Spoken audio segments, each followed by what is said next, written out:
Hi friends, welcome to my channel. இன்றைக்கி என்ன recipe பார்க்க போகிறோன்னா முட்டை குழம்பு தான் செய்ய போகிறோம். இந்த மாதிரி உடச்சி ஊற்றி முட்டை குழம்பு செஞ்சு பாருங்கள், ரொம்பவுமே டேஸ்ட்டாக இருக்கும், சூப்பராக இருக்கும்.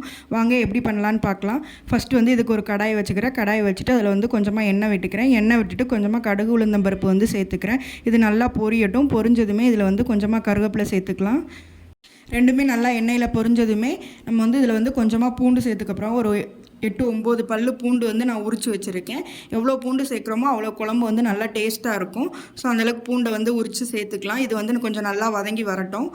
பூண்டு கொஞ்சம் நிறம் மாறின உடனே ஒரு பெரிய சைஸ் வெங்காயத்தை பொடியாக கட் பண்ணி இதில் சேர்த்துக்கிறேன். சேர்த்து இதை நல்லா வதக்கி விட்டுக்கலாம்.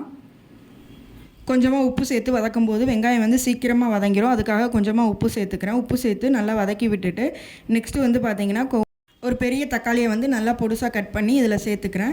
இது எல்லாமே நல்லா வதங்கி மசிய வெந்து வரணும்.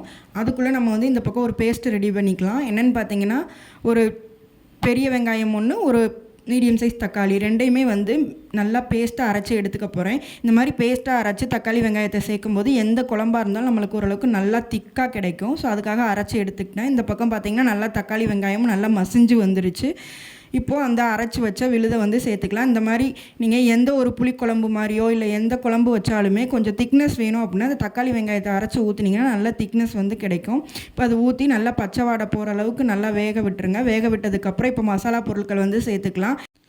1 ஸ்பூன் மிளகாய்த்தூள், 2.5 ஸ்பூன் நான் குழம்பு மிளகாய்த்தூள் சேர்த்துருக்கேன். இந்த ரெண்டுமே சேர்த்து நல்லா கிண்டி விட்டுக்கலாம். கிண்டி விட்டு இந்த அரைச்ச விழுதோட தண்ணி இருக்கும் இல்லையா மிக்சியில், அதை கழுவி அதை ஊற்றிக்கிறேன். ஏன்னா லைட்டாக அடிப்பிடிக்கிற மாதிரி இருந்தது. அந்த மாதிரி இருக்கும்போது இந்த மாதிரி சேர்த்துக்கலாம்.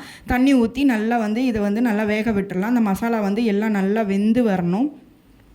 பாருங்கள், இப்போது நல்லா வெந்து வந்துருச்சு. இப்போது இதில் கொஞ்சமாக புளி, ஒரு சின்ன எலுமிச்சம்பழ சைஸில் புளியை எடுத்து கரைச்சி இதில் தண்ணியை சேர்த்துக்கிறேன். தண்ணி சேர்த்து இது நல்லா கொதி வரட்டும். கொதி வந்ததுமே இப்போ இந்த குழம்புக்கு தேவையான தண்ணி எக்ஸ்ட்ரா வேணும் அப்படின்னா நம்ம ஊற்றிக்கலாம். ஊற்றிட்டு நம்ம பேஸ்ட் அரைச்சி ஊற்றிருக்கிறதுனால நம்மளுக்கு நல்லா திக்காக வந்துடும் குழம்பு. ஸோ தேவையான அளவு தண்ணி ஊற்றிட்டு இதை நல்லா கொதிக்க விட்டுடலாம். கொதிக்க விட்டு கொஞ்சம் ஓரளவுக்கு திக்கானதுக்கப்புறம் முட்டையை உடச்சி ஊற்றிடலாம். தனித்தனியாக ஒவ்வொன்றா தான் உடச்சி ஊற்றணும். கொஞ்சம் கேப் விட்டு ஊற்றும் போது நல்லா உடையாமல் அப்படியே அதே இடத்துலையே வெந்து வரும்.